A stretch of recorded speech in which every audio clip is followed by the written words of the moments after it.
Assalamualaikum warahmatullahi wabarakatuh.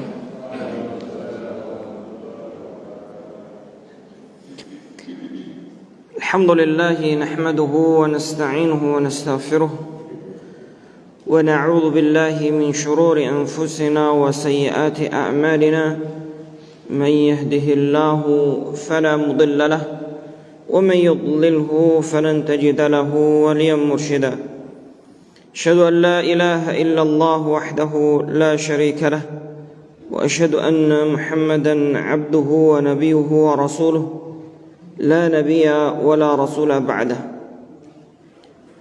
اللهم صل وسلم وبارك وزد على حبيبك ونبيك محمد وعلى آله وصحبه ومن تبعه بإحسان إلى يوم القيامة.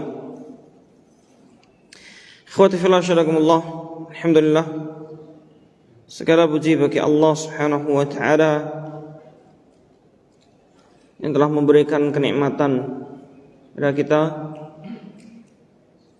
baik itu berupa nikmat kesehatan, nikmat harta, nikmat hidup tentunya, dan nikmat iman yang paling utama.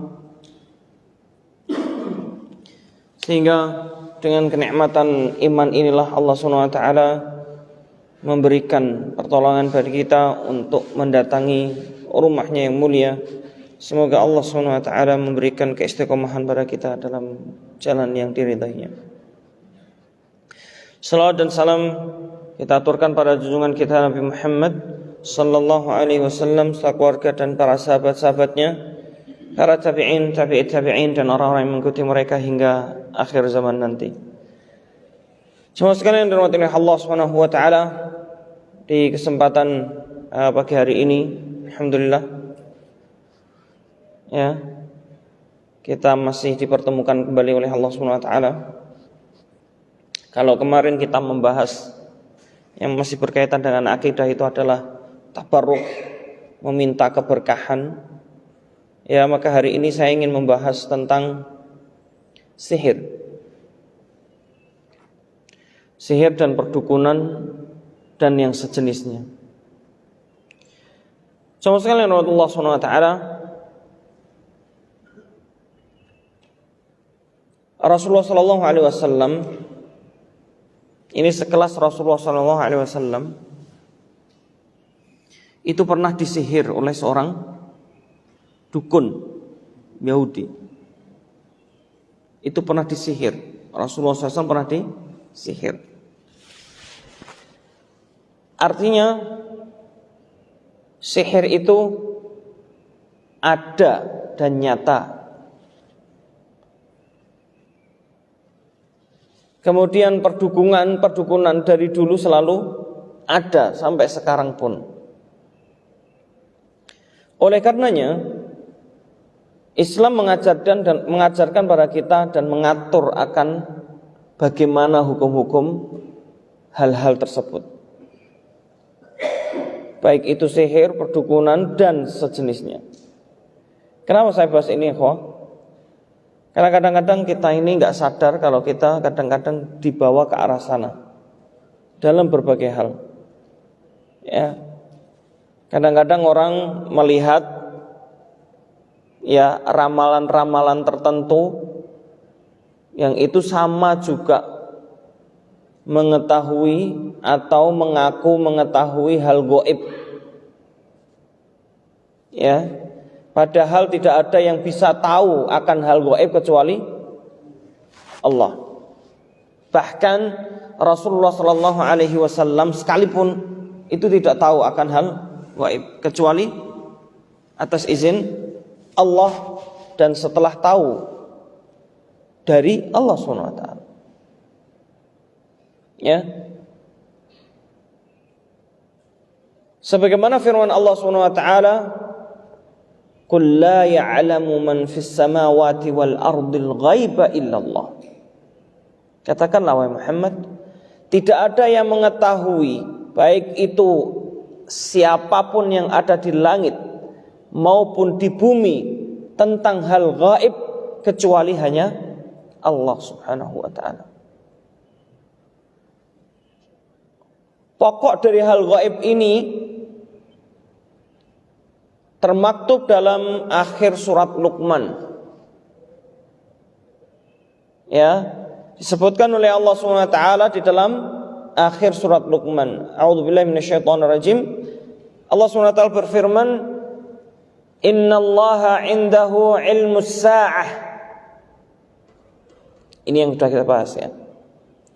Sesungguhnya hanya milik Allah lah pengetahuan tentang hari kiamat.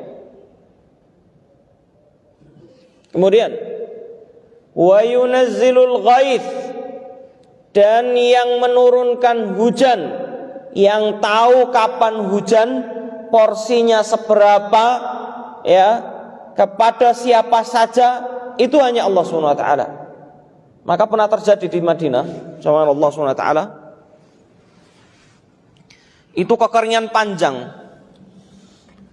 Kekeringan panjang yang sampai-sampai binatang ternak pada mati. Gara-gara apa?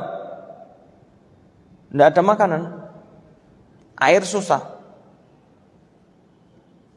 Hingga suatu ketika Rasulullah SAW pada saat naik mimbar untuk khutbah Jumat, ada seorang datang, kemudian berdiri seraya berkata, "Ya Rasulullah, halakatil an'am."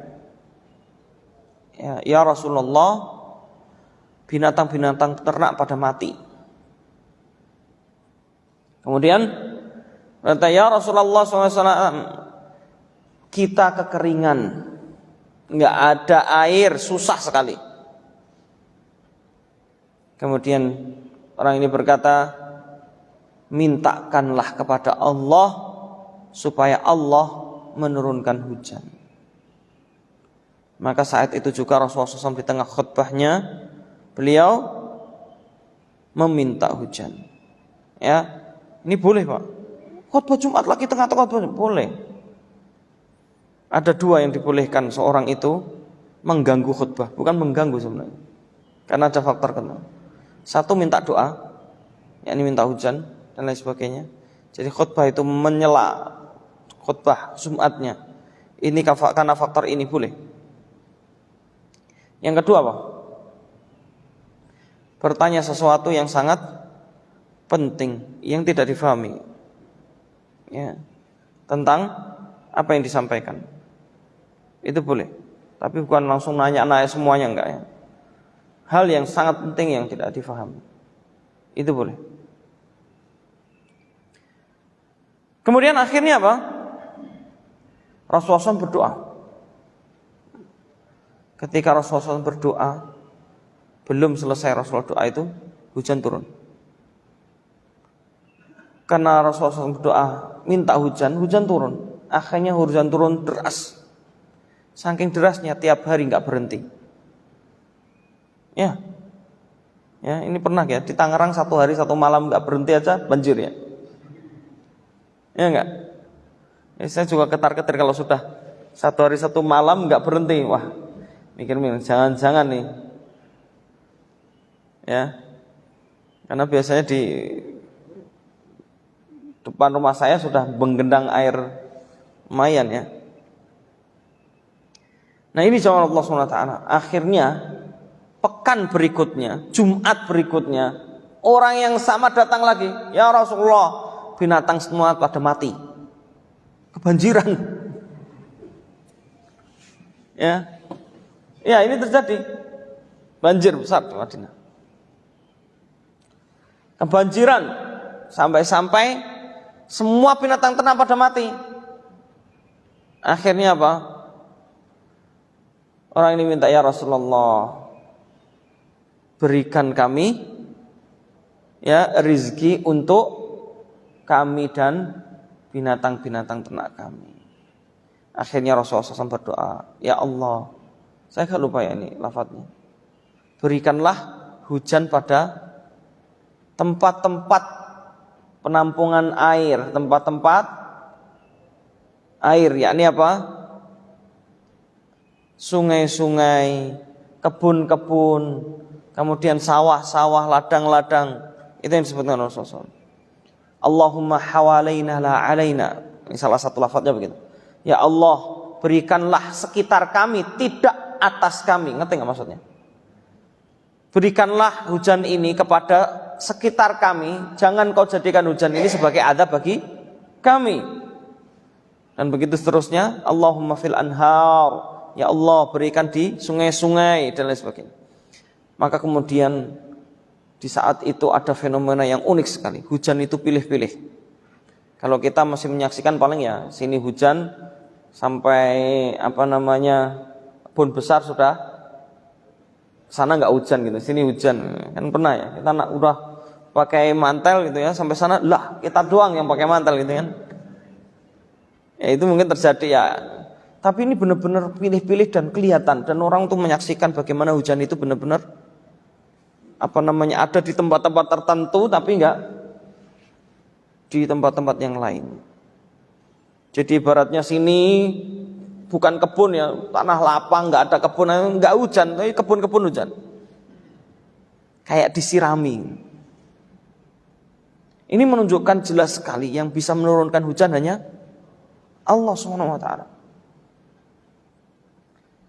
Malaikat yang mengatur hujan dengan izin Allah Subhanahu wa taala, malaikat siapa? Mengatur rezeki. Siapa? Malaikat siapa? Halo? Malaikat Mikail. Malaikat Mikail pun tidak tahu kapan hujan. Pokoknya kalau sudah dapat perintah dari Allah, laksanakan. Begitu. Kan sudah kita bahas tentang malaikat Israfil. Malaikat Israfil naruh, yang penting naruh aja di mulutnya. Begitu suruh tiup, udah selesai, tinggal tiup. Nggak tahu kapan hari kiamat. Malaikat Mikail juga nggak tahu kapan hujan harus diturunkan, seberapa besarnya porsinya. Kalau nggak diperintah oleh Allah, ya, hanya melaksanakan perintah Allah, dan itu jelas di dalam Al-Quran. Malaikat juga nggak tahu akan hal gaib. Loh, malaikat kan hidup pada alam gaib. Iya, alam yang gaib bagi kita. Ngerti nggak, Pak? Alam yang gaib bagi kita, ya. Makanya jin pun tidak bisa melihat malaikat. Jin pun tidak bisa melihat malaikat. Padahal jin itu di alam gaib yang bagi kita, ya enggak? Jin itu hidup ya di dunia ini, yang alamnya itu gaib bagi kita nggak bisa lihat. Nggak bisa lihat. Kemudian malaikat juga tidak terlihat oleh jin. Jin nggak bisa melihat malaikat. Ya. Artinya dengan wujud asli dan lain sebagainya, kecuali kalau Allah SWT menghendaki. Semuanya kalau kecuali Allah menghendaki, nggak ada yang bisa melihat. Alamnya beda, alam jin dan malaikat pun beda, nggak sama. Dalilnya apa? Salah satunya sabda Rasulullah SAW tentang alam kubur. Yang mengadab siapa di kubur itu? Allah, iya. Melalui siapa? Malaikat. Malaikat yang menanya di alam kuburnya akan mengadab orang-orang di alam kuburnya yang dia mempunyai dosa, yang memang harus mendapatkan adab kubur. Nah, kata Rasulullah SAW bagaimana tentang adab kubur?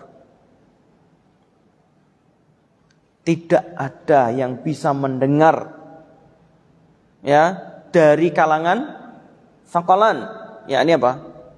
Jin dan manusia, nggak bisa melihat, nggak bisa mendengar tentang alam kubur. Makanya jin apa bisa dengar adab kubur? Nggak bisa, dengar aja nggak bisa, apalagi lihat. Nggak. Ya, alam kubur itu nggak ada yang. Karena jin punya alam kubur sendiri juga. Nah, siapa yang mengadab? Ya, malaikat sama. Ya. Yang bisa mendengar siapa? Justru yang bisa mendengar adab kubur itu siapa? Yang disebutkan Rasulullah SAW. Siapa? Halo, malaikat itu jelas dia yang adab ya, malaikat. Hewan, anjing, kemudian ayam bisa mendengar adab kubur. Ya, ini manusia nggak bisa lihat, nggak bisa dengar. Jadi kalau ada yang orang ngerekam adab kubur gitu ya, nggak bakal bisa. Ya, ini jamaah Allah SWT. Artinya hal gaib itu yang tahu hanya Allah Subhanahu wa taala, bahkan malaikatnya sekalipun tidak bisa mengetahui hal gaib. Nah, ingat ya, pokok dari hal gaib 5 sebagaimana di akhir tadi saya bilang. 1, hari kiamat. Tidak ada yang tahu. 2, tentang hujan. Ya, itu rahasia Allah. Hanya Allah SWT yang tahu. Ya, tentang hujan. Masuk di dalamnya tentang rizki. Kemudian kata Allah SWT, wa yunazzilul ghaith wa ya'lamu ma fil arham, yang tahu kondisi apa yang ada di dalam rahim-rahim itu hanya Allah SWT. Itu alam yang gaib. Karena alam rahim itu punya alam sendiri. Coba bayangkan, pernah enggak berpikir bayi di dalam rahim itu kan dia seperti berenang-renang dengan air, ya enggak? Betul enggak? Atau enggak tahu? Coba, begitu dia lahir langsung bernafas, ya kalau hidup maksudnya bernafas. Ya, padahal di situ gimana itu nafasnya? Coba, punya alam sendiri. Makanya kenapa disebutkan dalam hadis Rasulullah mengatakan bahwasanya setiap ya janin yang ada di dalam perut ibu itu dimintai apa? Perjanjian, diikat perjanjian. Kata Rasulullah SAW, maka Allah akan mengikat perjanjian pada mereka seraya berkata, alastu bi rabbikum? Qalu bala. Bukankah aku Rabb kalian? Mereka mengatakan ya. Ketika setelah ditiupkan ruh, begitu ditiupkan roh, diikat perjanjian. Semua bayi itu mengatakan apa? Ya, mengakui akan Allah SWT. Makanya kalau sabda Rasulullah yang lain, setiap yang dilahirkan dalam kondisi fitrah, yakni dalam kondisi berakidah, dalam kondisi bertauhid kepada Allah, dalam kondisi mereka benar-benar yakin akan Allah SWT. Maka yang menjadikan mereka berubah menjadi kesyirikan, berubah menjadi Yahudi, Nasrani dan lain sebagainya, itu bapak ibunya. Ya, itu fitrah manusia itu sebenarnya apa? Bertauhid kepada Allah SWT. Itu fitrah. Baik. Kemudian yang selanjutnya, wa ma tadri nafsum madza taksibu ghada, dan tidak ada yang tahu kapan, besok seperti apa, nanti apa yang terjadi dan lain sebagainya, tidak ada yang tahu. Ini hal gaib. Kalau saya tanya, besok Bapak mau ngapain? Mungkin baru rencana, tapi apa yang terjadi tidak ada yang tahu. Apakah kita bisa menentukan 1 menit kemudian dari ini kita apa yang terjadi? Nggak ada yang tahu. Ya, nggak ada yang tahu. Kalau bapak-bapak apa ya, kadang-kadang terpengaruh dengan film-film barat yang mengibaratkan bisa mengubah waktu dan lain sebagainya. Terlalu bodoh kita untuk dibodohi. Ya, naudzubillah min dzalik. Nggak ada. Bahkan film Indonesia yang nggak mutu sekali, dan berbaju ustadz. Ada yang namanya lorong waktu. Antum jangan remehkan hal ini. Ini tuh kesyirikan ya. Kesyirikan. Kita sudah disuguhkan dengan kesyirikan. Dan itu menjadi tontonan. Iya enggak dulu? Pernah terjadi itu. Naudzubillah min dzalik. Nah ini, saya bilang pokok dari hal gaib, biar tahu, paham Pak. Siapa yang bisa? Antum bisa balik kepada waktu yang lalu.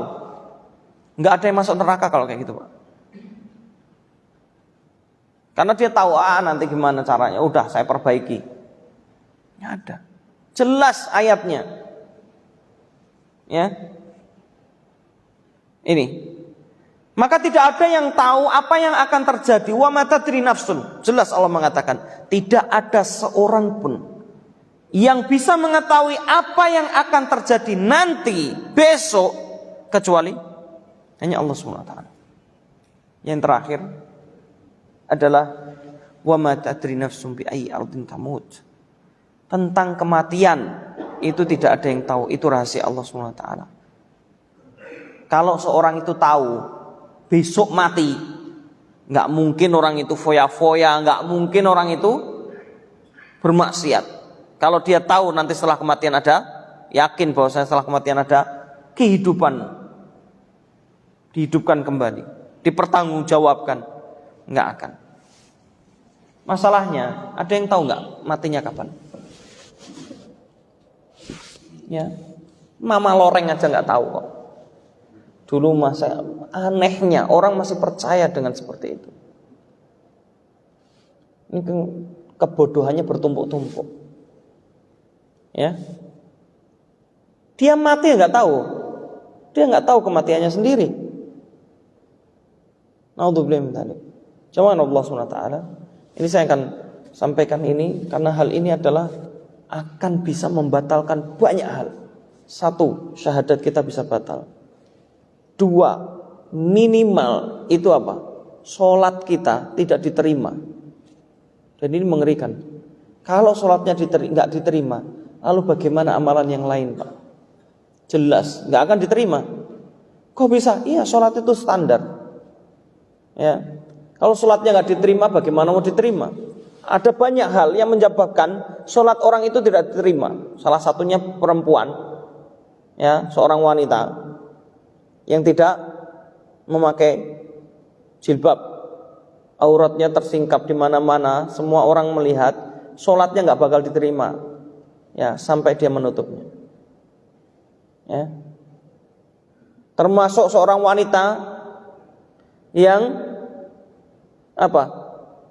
Membikin suaminya marah, ya, tapi suaminya marah dia tidur enak aja. Nggak bakal diterima sholatnya sampai suaminya memaafkan. Dia minta maaf pada suaminya.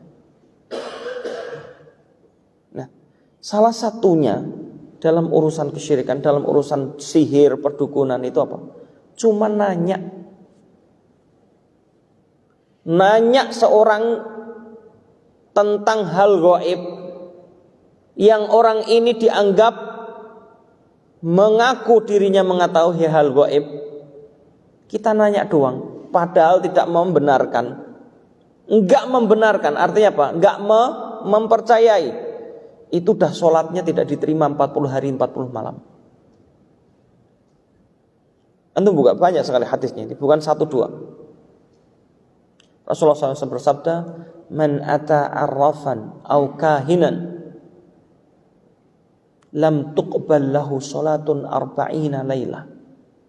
Kata Rasulullah SAW, barang siapa yang mendatangi dukun ataupun mendatangi seorang peramal, atau arrafan itu orang-orang yang ngaku-ngaku mengetahui apa yang terjadi, yang akan terjadi, atau kejadian yang gaib, maka orang tersebut yang datang doang itu bisa jadi dia cuma nganterin, maka tidak diterima sholatnya selama 40 malam, yakni 40 hari 40 malam. Dalam riwayat yang lain, man ata arrafan fasa'alahu, ya, barang siapa yang mendatangi dukun atau peramal atau yang mengetahui hal gaib, atau maksudnya mengaku-ngaku mengetahui hal gaib, kemudian menanyakan sesuatu, fasa'alahu an syai'in, menanyakan kepadanya sesuatu, lam tuqbal lahu salatun arba'ina lailah, tidak akan diterima sholatnya selama 40 hari 40 malam. Itu baru nanya doang, datang nanya doang. Kalau membenarkan, kalau mempercayai, hukumnya bagaimana? Lebih berat. Hadis diriwayatkan oleh Imam Bukhari mengatakan, man atakahinan aw arrafan fasa'alahu an syai'in fasaddaqahu ya faqad kafara bima unzila ala Muhammad. Ini kata Rasulullah.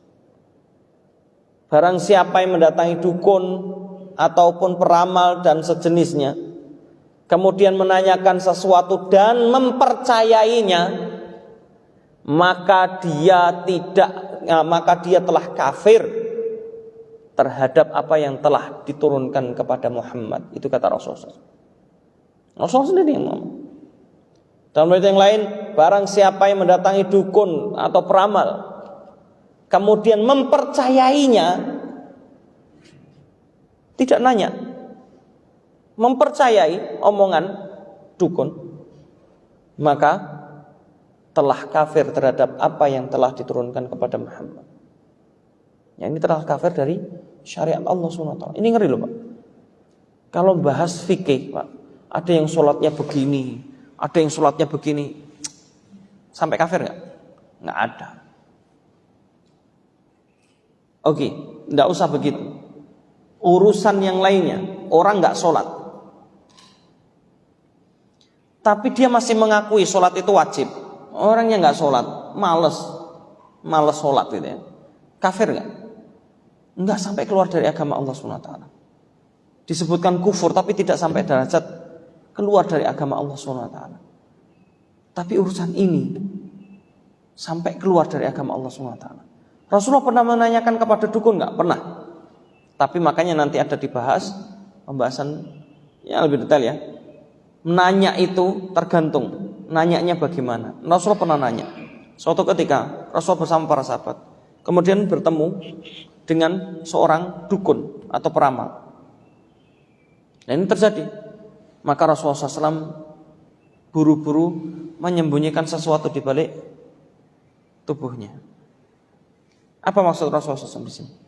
Rasulullah ingin nanya kepada dukun ini dan ingin menunjukkan kepada para sahabat dan orang-orang yang hadir tentang kedustaan dukun,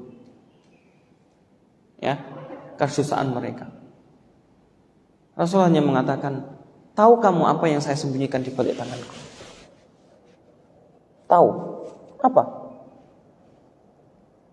Dijawabnya salah. Kemudian tahu kamu apa yang saya simpan di rumahku? Dia ngaku-ngaku ya tahu. Apa yang dikatakan semuanya salah. Sehingga kata Rasulullah SAW apa?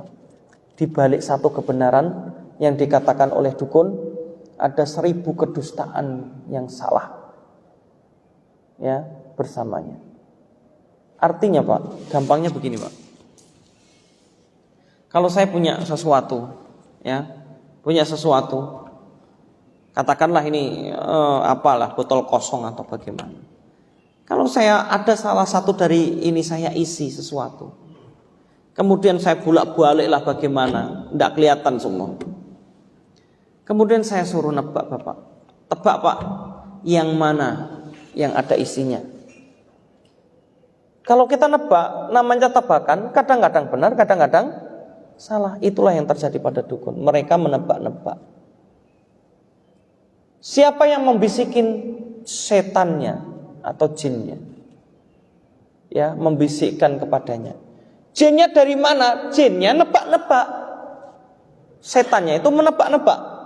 Dia tahu nggak? Nggak bakal tahu. Oke, disebutkan dalam Al-Quran bahwasanya jin itu mencuri-curi dengar berita langit. Ya,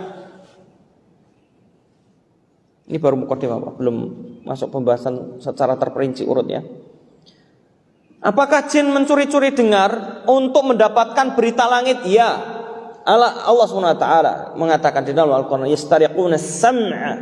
Mereka itu mencuri-curi dengar berita langit. Berita langit itu apa?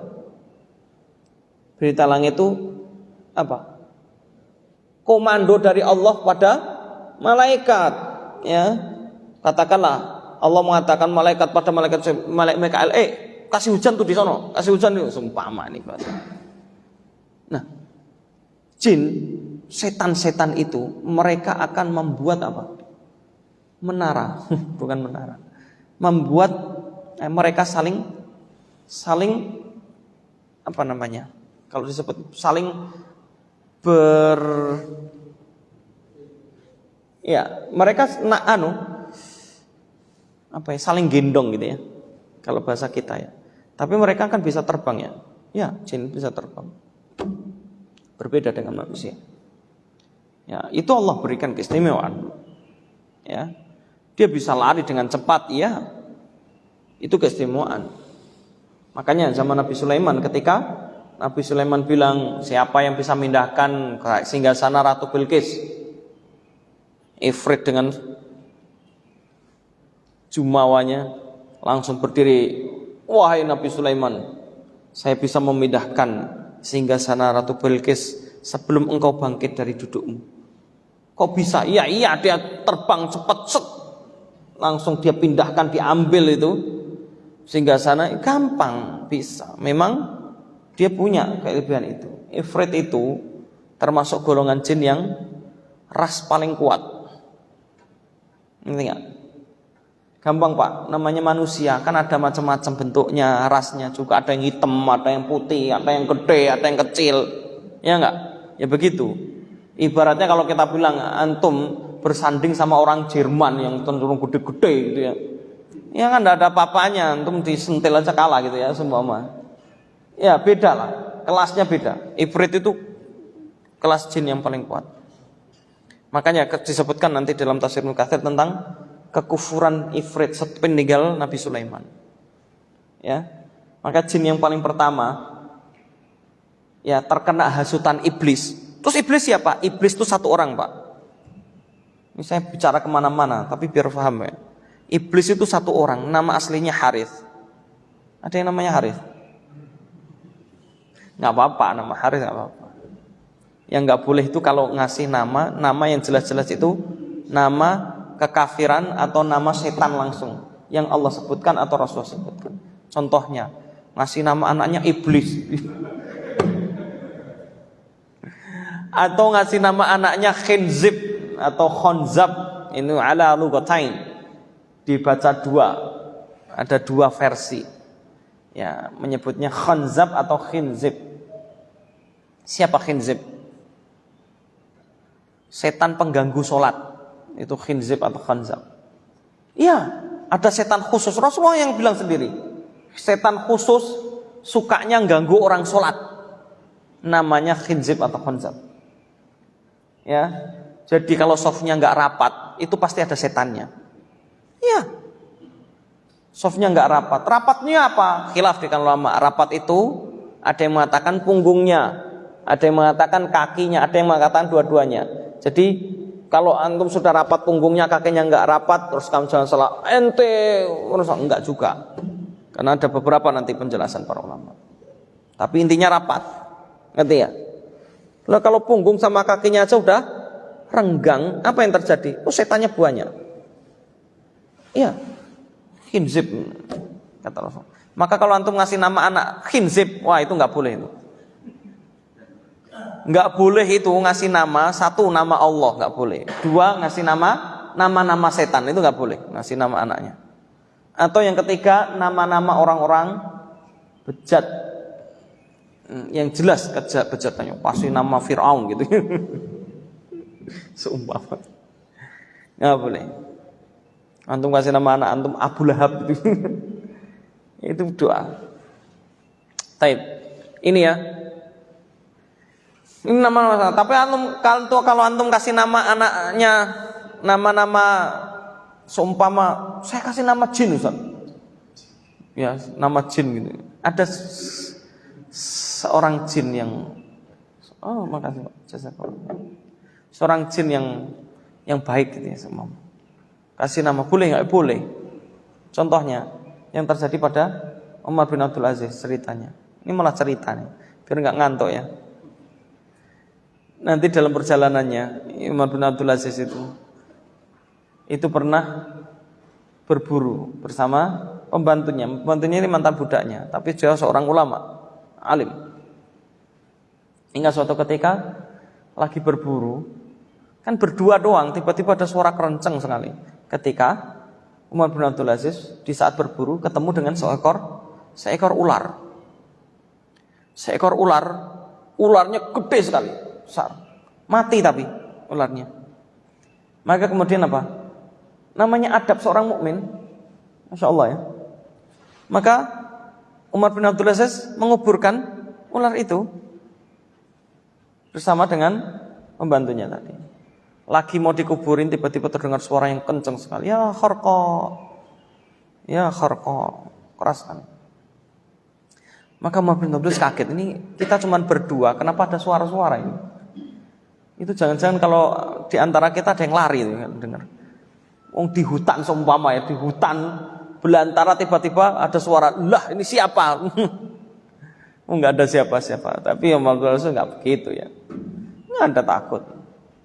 Maka kata Umar bin Abdul Aziz apa? Siapakah engkau? Dari golongan jin atau manusia? Jika engkau manusia, ya, aku Umar. Siapa kamu? Kok di tempat seperti ini ada suara gitu ya? Jika engkau dari golongan jin, tampakkanlah. Sesungguhnya aku makhluk Allah juga. Maka dia menampakkan dalam bentuk manusia. Karena jin bisa mengubah dirinya. Ya, itu keistimewaan yang Allah berikan kepada makhluk. Masing-masing punya keistimewaan. Maka dia merubah menjadi seperti manusia, kemudian datang kepada Umar bin Abdul Aziz, mengucapkan salam, seraya mengatakan kemudian bercerita, sungguh saya adalah termasuk 9 jin yang mendengarkan Al-Quran dari Rasulullah SAW langsung. Tahu nggak tentang ini? Ada jin, segerombolan jin mendengarkan Al-Quran dari Rasulullah langsung, mendengarkan dakwah Rasulullah langsung. Ada yang tahu nggak? Nggak tahu? Ada yang tahu nggak? Oh, nggak tahu. Saya kalau nggak tahu saya tahu. Kalau tahu ya sudah. Malam itu diceritakan oleh Ibnu Mas'ud radhiyallahu anhu. Malam itu Ibnu Mas'ud bersama para sahabat yang lainnya pada saat itu kehilangan Rasulullah. Mereka sedih betul. Nyari-nyari Rasulullah di mana ini? Rasulullah di mana? Dicari-cari. Sedih betul mereka. Benar-benar. Ibnu Mas'ud mengatakan tafaqqadna Rasulullah sallallahu alaihi wasallam. Kami kehilangan Rasulullah sallallahu alaihi wasallam. Lailatul jin, di malam jin. Itu yang disebutkan Ibnu Mas'ud. Nanti antum buka. Ya. Banyak di dalam tafsir Al-Qur'an maupun di dalam banyak hadis. Ya. Ibnu Katsir juga meriwayatkan ini. Ya, dalam surat jin nanti tafsirnya. Nah, kemudian begitu cari-cari nggak ketemu, hingga tiba-tiba Rasulullah sudah muncul, sudah menjelang subuh. Ya, ternyata Rasulullah bercerita. Kata Rasulullah SAW yang ada di dalam surat jin, tahu ya? Allah SWT berfirman benar. Qul uhiya ilayya annahu istama'a nafarun minal jinni faqalu inna sami'na qur'anan ajaba yahdi ila ar-rushdi fa'amanna bih wa lan nusyrika bi rabbina ahada wa annahu ta'ala jaddu rabbina mattakhadha sahibatan wa la walada. Ada yang hafal surat jin? Sampai Allah berikan ya. Maka kemudian apa? Rasulullah SAW bercerita dan mendapatkan wahyu surat Al-Jin. Itu. Bahwasanya ada segerombolan jin yang datang mendengarkan Al-Quran dari Rasulullah. Ini Allah hibur. Di saat itu Rasulullah SAW mendapatkan tekanan dari orang-orang kafir. Ya, tekanan dari orang kafir. Yang tekanannya ini benar-benar berat. Rasulullah SAW banyak para sahabat terbunuh dan lain sebagainya. Maka Allah hibur dengan surat Al-Jin ini, dan Allah hibur dengan ketika banyak yang mengabaikan dakwah Rasulullah SAW, memusuhi dakwah Rasulullah SAW, banyak yang menolak dakwah Rasulullah SAW. Allah hibur dengan datangnya 9 orang jin. Ini saya malah cerita tentang jin ini kemana-mana ini. Ya, antum biar tahu tentang jin itu siapa gitu ya. Jadi nanti nggak bingung, iblis itu siapa gitu.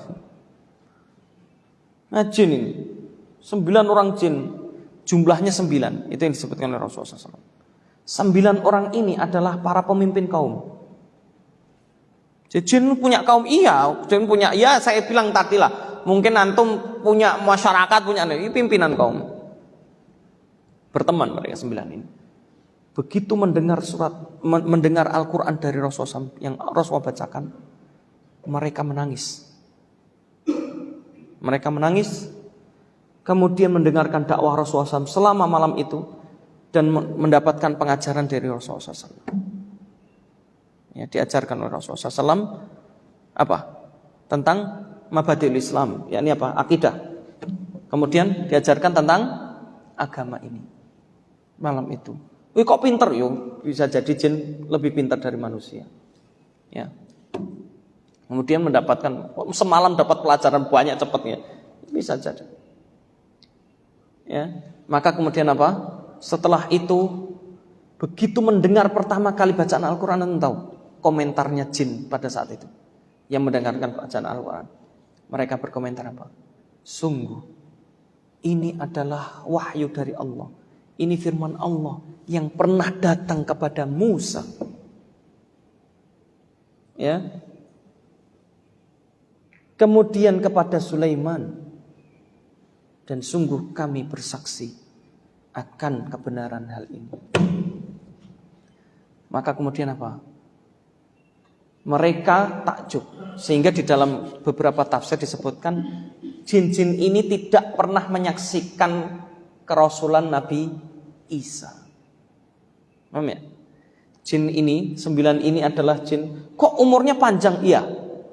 Nah, disebutkan salah satu kelebihan mereka adalah punya umur yang lebih panjang dibandingkan manusia. Ya. Mereka hidup sejak zaman Nabi Sulaiman. Itu yang disebutkan nanti dalam tafsir. 9 orang ini hidup sejak zaman Nabi Sulaiman. Artinya mereka mendengarkan Taurat, kemudian Zabur. Paham ya? Tahu Taurat dan Zabur. Kemudian apa? Kata mereka, sungguh ini kebenaran yang nyata, maka kalian harus apa? Mendakwahkan ini pada kaum-kaum kalian. Ini yang dikatakan mereka kepada sesama mereka. Akhirnya apa? Sepulang dari Rasulullah SAW ini, sepulang dari mendengarkan Al-Quran dan dakwah Rasulullah SAW, mereka beriman dan kemudian mereka kembali pada kaumnya dan mendakwahkan pada kaumnya. Itu ya, paham ya? Paham ini tentang 9 jin ini? Sudah. Nah, Umar bin Abdul Aziz ini dikisahkan oleh Umar bin Abdul Aziz. Maka kemudian begitu mendengar, ya Khorqah siapa nih? Ternyata dia golongan jin. Maka datang memberikan salam seraya berkata kepada Umar bin Abdul Aziz, wahai Umar, ya khalifatal mu'minin, wahai khalifah orang-orang mukmin, maka sesungguhnya aku adalah termasuk 9 jin yang mendengarkan Al-Quran dari Rasulullah. Berarti umurnya panjang sekali ya, dari sejak Nabi Sulaiman sampai Umar bin Abdul Aziz. Ya. Dan yang kau kuburkan itu temanku, termasuk 9 itu tadi. Temanku, namanya Khorqah. Namanya siapa? Khorqah. Ya. Namanya Khorqah. Ya. Aku ingat dari Rasulullah. Itu yang disebutkan. Aku ingat dari Rasulullah SAW. Tapi ini tidak menjadi dalil ya. Para ulama khilaf tentang ini. Apakah riwayat jin itu menjadi dalil? Tidak. Paling dalil pendapat yang paling kuat, riwayatul jin la yuqbal. Tidak diterima sebagai dalil, enggak. Tapi sebagai cerita dan sebagai apa yang disebutkan percaya, iya, karena dari orang-orang yang terpercaya. Ya ini siapa? Ulama. Ya ini siapa? Pembantunya Umar bin Abdul Aziz. Ya, riwayat ini. Maka kemudian dikatakan, saya mendengar dari Rasulullah SAW bahwasanya ia pernah berkata kepada Khorqah, yang ular mati tadi. Wahai Khorqah, nanti engkau akan mati dan dikuburkan oleh manusia terbaik di hari itu. Ya, ini kabar gembira buat siapa? Umar bin Abdul Aziz. Ya.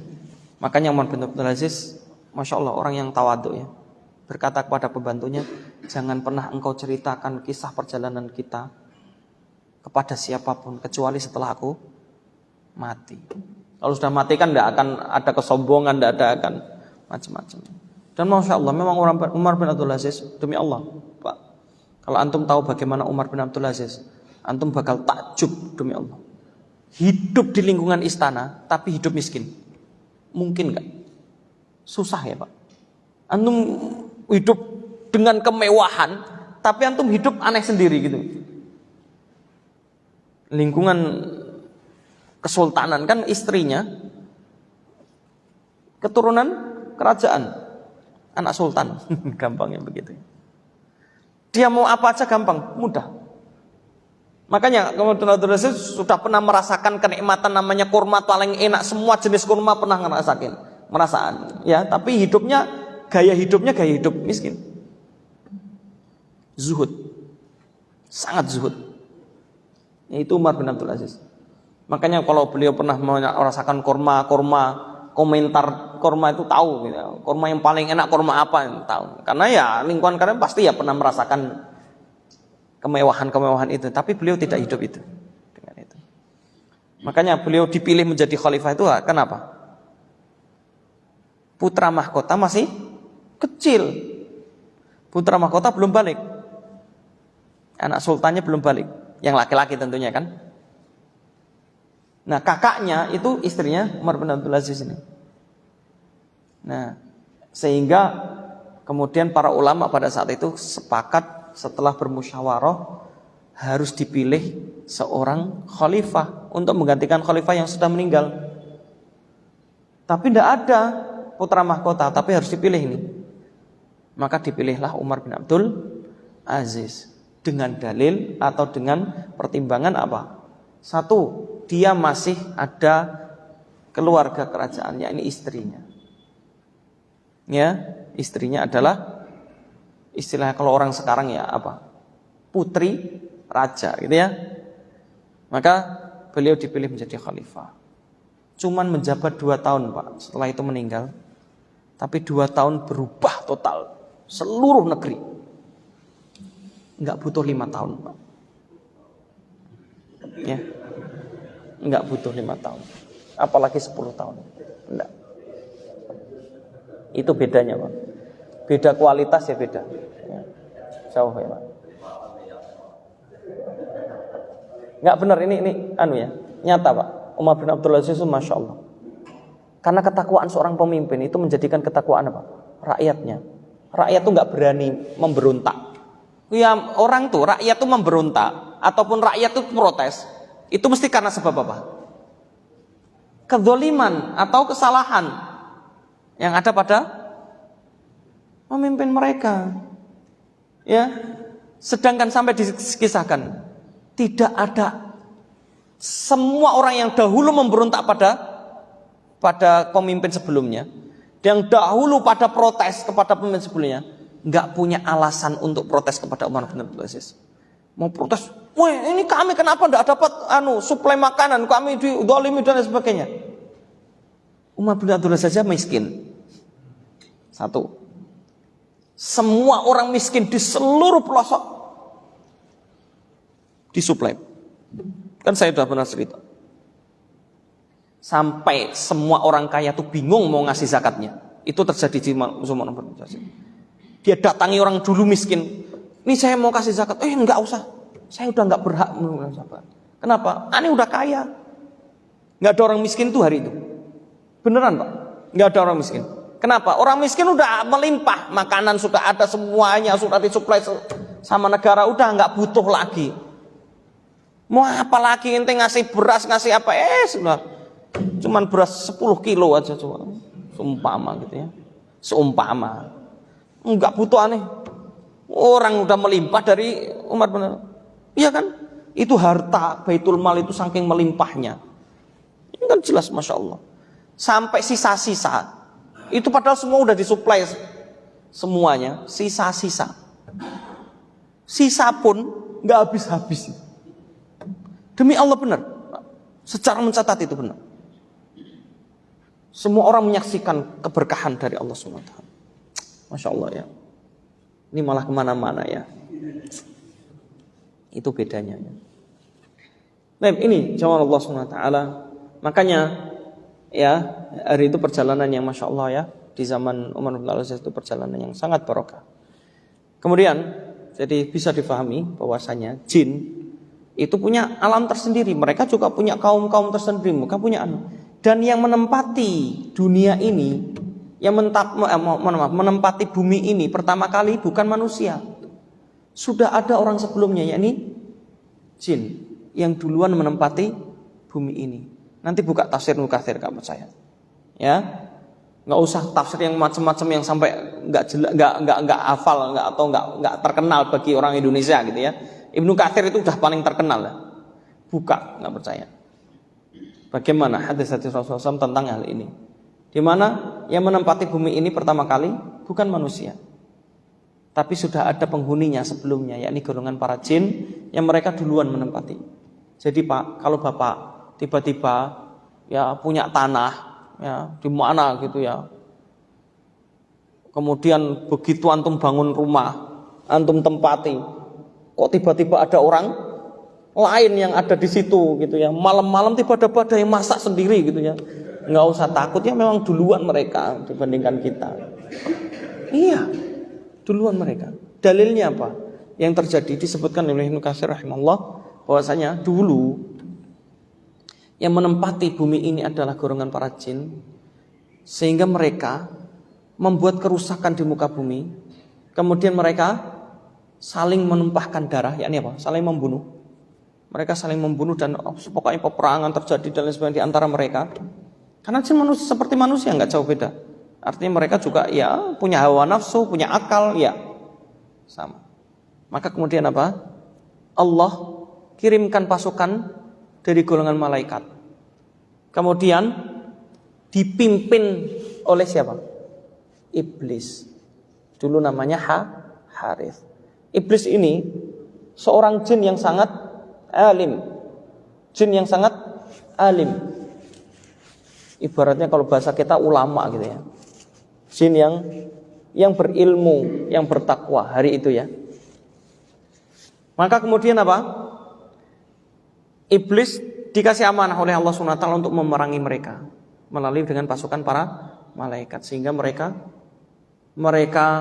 lari ya, di antara mereka terbunuh dan di antara mereka lari ke gunung-gunung dan ke samudra-samudra. Makanya kemudian kalau disebutkan di samudra antum lagi berlayar atau bagaimana di kapal, tiba-tiba banyak setannya, iya pasti karena mereka tempatnya di situ-situ, di samudra-samudra dan lain sebagainya ya. Kemudian di gunung-gunung, antum di gunung-gunung ada pasar setan ya, iya bisa jadi karena banyak jinnya. Ya memang tempat-tempat mereka. Ini dari jelas ya penjelasan ini dari Ibnu Katsir. Maka kemudian apa? Setelah itu barulah kemudian iblis dimuliakan oleh Allah SWT, diangkat ke surga. Tapi namanya ya makhluk yang dikasih kakal hawa nafsu, akhirnya apa? Lama-lama hawa nafsunya main kan. Kemudian Allah berkata kepada para malaikat, sesungguhnya aku menciptakan manusia sebagai pengganti untuk memimpin muka bumi, menjadi pemimpin muka bumi, khalifah fil ard. Tugas manusia itu khalifah fil ard. Maka kemudian inilah baru muncul apa? Rasa dengki dan irinya iblis kepada Nabi Adam. Nah, itu nanti cerita panjang. Silahkan nanti buka sendiri. Ya. Ya, muncul iri dan lain sebagainya hanya sampai mulailah kekufuran iblis apa? Tampak kekufurannya, pengingkaran kepada Allah SWT. Dari sifat apa? Dengki, iri. Maka hati-hati Pak dengan sifat ini. Baik, ini sudah jam 6 lebih ya. Ini mukadimah dari saya tentang bagaimana sihir dan beduk. Karena kenapa saya bicara masalah jin? Karena nanti ada setan dari golongan jin, tapi ada setan juga dari golongan manusia. Maka saya mukadimahnya tentang jin. Ya. Jin itu ya ada yang kafir, ada yang muslim. Iya, ada yang muslimnya taat, ada yang muslimnya bejat juga ada. Sama. Apa dalil? Al-Qur'an jelas. Buka surat Al-Jin. Wa anna minnal muslimuna wa minnal qasitun. Faman aslama fa ulaika taharraw rasyada. Wa ammal qasituna fakanu li jahannama hataba. Jelas. Ya, di antara kami ada yang muslim tapi ada yang kafir. Ya. Dia kalau orang muslim maka dia akan baik ya, mendapatkan hidayah, mendapatkan petunjuk rasyada. Ya, adapun orang-orang kafir amal qasituna fakanu li jahannam hataba, maka dia akan menjadi bahan bakarnya neraka jahanam, jelas ya.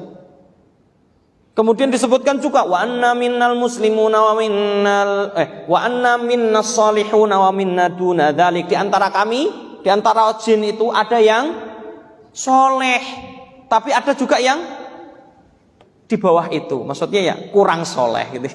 Bahasanya Allah SWT, Masya Allah. Wa anna minna salihun, di antara kami ada yang soleh. Wa minna duna dzalik, di antara kami juga ada yang di bawahnya, yang tidak soleh. Ada. Muslim tapi nggak soleh, ya ada. Ya. Saya pernah ruqyah orang. Pas ruqyah itu, tiba-tiba dia ngomong. Saya kaget juga ya. Ini ngomongnya tapi aneh itu yang ngomong. Ini ngomong. Siapa ente, saya bilang gitu. Saya yang masuk ke orang ini, kata dia. Dia ngaku muslim lah macam-macam ya. Saya bilang kalau ente muslim ngapain ente ganggu orang, saya bilang. Keluar aja kamu, kalau saya bilang. Kalau enggak ya Allah akan murka sama kamu, kamu diadab, saya bilang. Pas kamu bohong atau seperti apa itu urusan kamu. Ya begitu. Ibnu Taimiyah itu pernah meruqyah orang. Begitu diruqyah, enggak lama ngeruqyahnya, cuman keluar kamu musuh Allah. Ngapain kamu di situ? Ya. Langsung takut itu. Kalau ulama yang meruqyah itu enggak usah dibacakan Al-Qur'an, belum dibacakan Al-Qur'an udah takut. Ya, orang bertakwa. Umar bin Khattab itu lewat setan takut gitu ya. Iya, beda orang bertakwa itu. Maka kemudian apa?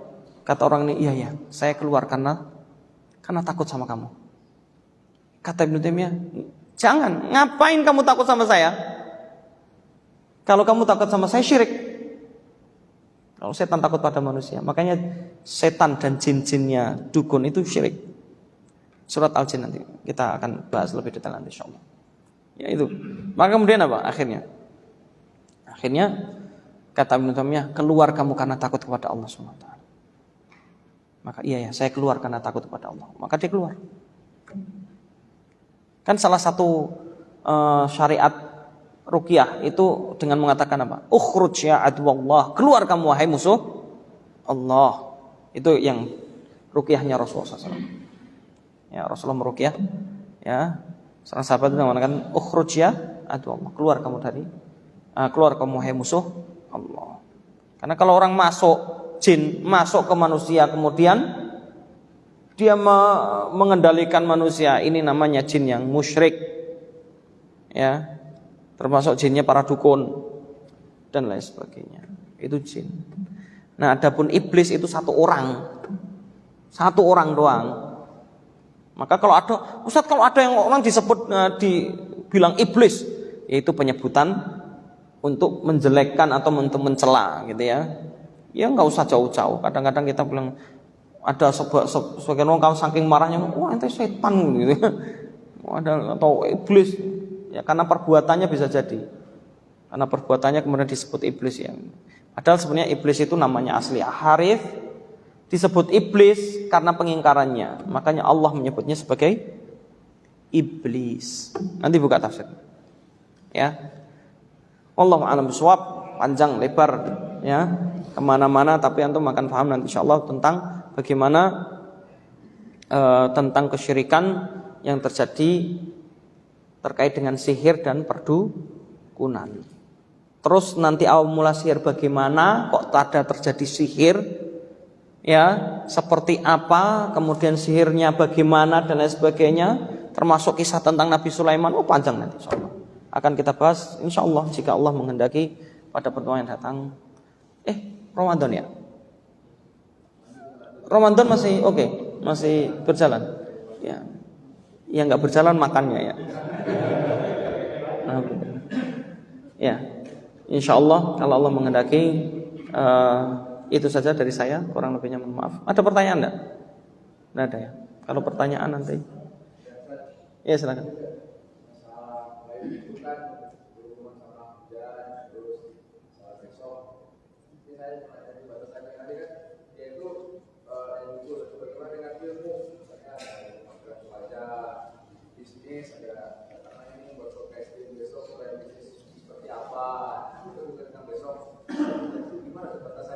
Ya, ada pertanyaan lagi? Silakan.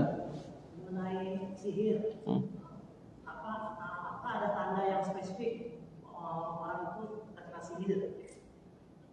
Kemudian yang Ustaz, masalah gaib. Saya pernah mendengar seorang dukun cara kerjanya itu kan kerjasama dengan jin. Yang ingin saya tanyakan, apakah manusia bisa berinteraksi dengan jin yang dalam tanda kutip termasuk makhluk yang gaib? Ya. Yang pertama tentang perakiraan cuaca, ya, perakiraan cuaca atau memprediksi tentang mungkin ekonomi atau bisnis dan lain sebagainya.